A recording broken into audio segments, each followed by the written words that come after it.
Ləman, deyirəm qızım, burada belə boş bekar oturmuşsan, dur ged o qabları yu da. Yaxşı, uyuyaram. Abala, yuyarım deyəndə oturmuşsan da boş bekar, mənim də canım ağrıyır axı, nə olar? Ged onları bir dəfə də sən yu da. Ay Allah, yaxşı da, yaxşı.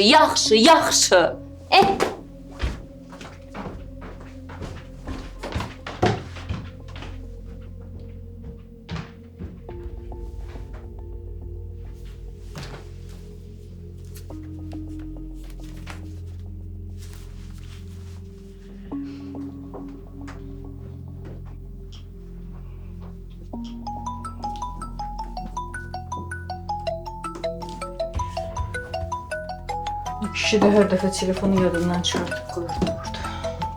Kimdi?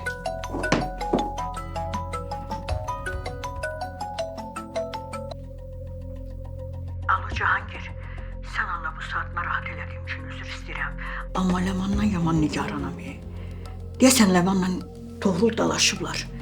Deyirəm, bəlkə sən nəsə bilirsən, hə? Mən nə soruşurum, cavab vermir də qız mənə. Alo Cahangir, eşidirsən məni? Cemile Hanım.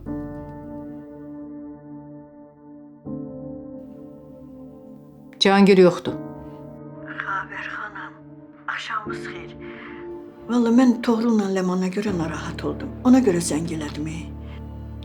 Cemile Hanım. Bence biz gençlerin işine karışmasak daha yaxşı olur. Buna göre zəngiləmişdiniz? Hə, ancaq ona görə zəng eləmişdim. Mən sizə zəng eləyəcəkdim, amma sizin nömrəniz yoxdur deyə məcbur olub Cahangir müəllimə zəng elədim. Cahangir müəllim də nömrəsini Rızadan aldım.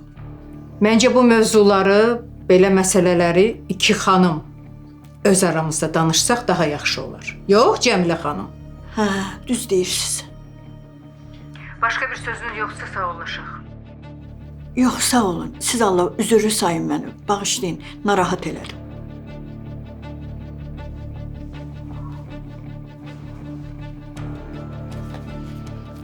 Əlim quruyaydı mənim zəng elədiyim yerdə.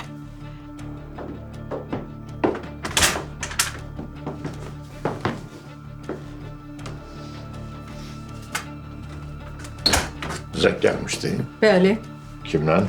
zəng gəlmişdi. Cemile bacımızdan.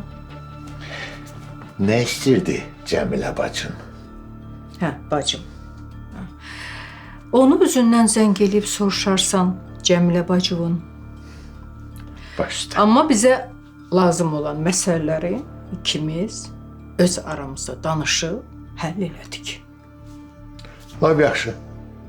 Daha mənim zəng eləməyimə lüzum qalmadı. Yaxşı. Gedim Murada baxım.